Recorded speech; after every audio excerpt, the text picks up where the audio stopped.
The grand courtroom was silent as a young girl, no older than 12, stepped inside, holding a small baby wrapped in a faded pink blanket. Her hands trembled slightly as she clutched the child close to her chest, shielding the infant from the cold air that crept through the old courthouse doors.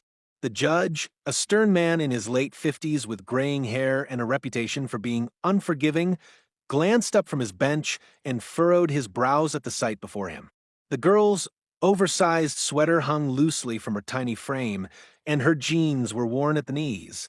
Her hair was messy, strands falling over her pale face, which bore an expression far too serious for someone her age.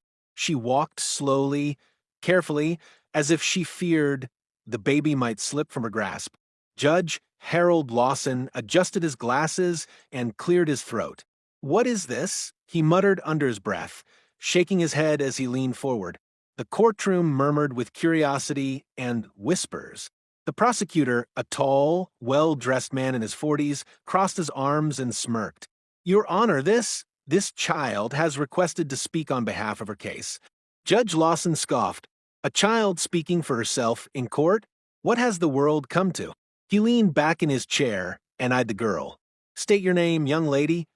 The girl tightened her grip on the baby, inhaled deeply, and stepped forward. "My name is Emily Carter, Your Honor," she said, her voice steady but small. "And this is my baby sister, Lily." The judge raised an eyebrow. "And what, may I ask, brings you here today? Where are your parents?" The moment those words left his mouth, Emily's lower lip quivered, but she quickly steadied herself. "That's why I'm here, sir," she said, her eyes meeting his with a quiet strength. "I have no parents." A hush fell over the courtroom. The judge's expression softened slightly, but he quickly masked it with his usual stern demeanor. "Explain." Emily took another breath, adjusting Lily in her arms. "My mom passed away 6 months ago," she began, her voice wavering but determined. "She was sick for a long time. We didn't have the money for the treatment she needed. My dad, he left us when I was 5. Mom said he wasn't a bad man, just scared. But he never came back." She paused, gently rocking the baby in her arms. Lily stirred but remained asleep. "After Mom died, social services came," Emily continued. "They said they would take Lily and me to different foster homes. I begged them not to separate us, but they said they had no choice." Judge Lawson sighed and rubbed his temples. "Young lady, I understand that things have been difficult, but the system is in place for a reason. You can't just walk into a courtroom expecting to change the law." Emily's small hands curled into fists around the blanket. "I know I'm just a kid, sir. I know people don't think I understand much. But I know one thing for sure. Lily is my sister. She's all I have left, and I won't let anyone take her away from me." Her voice cracked on the last word, and for the first time, the judge noticed the dark circles under her eyes, the way her shoulders sagged under the weight of responsibility no child should have to bear. The prosecutor scoffed. "This is highly irregular, Your Honor. She's a minor. She can't possibly take care of an infant."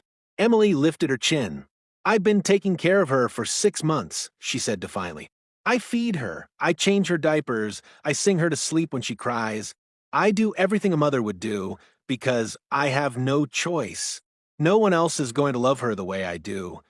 Judge Lawson tapped his fingers on the desk, his gaze unreadable. "And how have you been supporting yourself?" Emily hesitated. I clean dishes at the diner down the street after school. The owner, Mrs. Thompson, lets me take home leftover food. I do odd jobs for neighbors, mowing lawns, walking dogs. I make enough to get by." The judge sighed. "That's not a permanent solution, young lady." Tears welled in Emily's eyes, but she blinked them away. "Maybe not, sir, but it's better than being taken away from my sister. I don't care if I have to work twice as hard. I don't care if I have to go without food some nights. As long as I can stay with Lily, I'll do whatever it takes." A quiet sniffle echoed through the courtroom.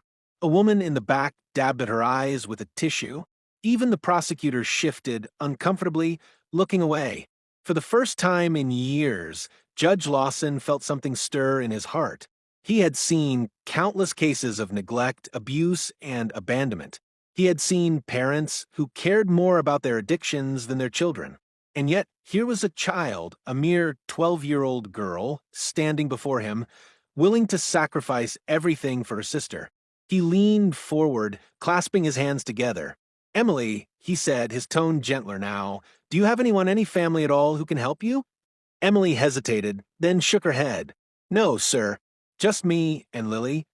The judge took a deep breath. "The law is clear, Emily. A minor cannot be the legal guardian of another minor." A sob escaped Emily's lips. "Please," she whispered. "She's my whole world." Silence. The judge's stern expression wavered. He removed his glasses, rubbing his eyes for a moment before placing them back on. Then he spoke. "Miss Carter, I'm going to make a phone call," he said, "to Mrs. Thompson, the woman who has been helping you. If she is willing, and if we can find a way within the law, I will see to it that you and your sister are not separated." Emily gasped. "You mean?" The judge nodded. "I cannot guarantee the outcome, but I will do everything in my power to help you." Tears streamed down Emily's face. "Thank you," she choked out. "Thank you so much." The courtroom erupted in soft applause. Even the prosecutor, who had been so dismissive, gave a small nod of approval. As the bailiff escorted Emily to the side, Lily stirred, opening her tiny eyes for the first time during the hearing. She yawned and reached up, her little fingers brushing against Emily's cheek. Judge Lawson watched them, something deep within him shifting. He had spent years believing the law was black and white, but today a little girl had reminded him that sometimes justice required looking beyond the rules and into the heart of the matter.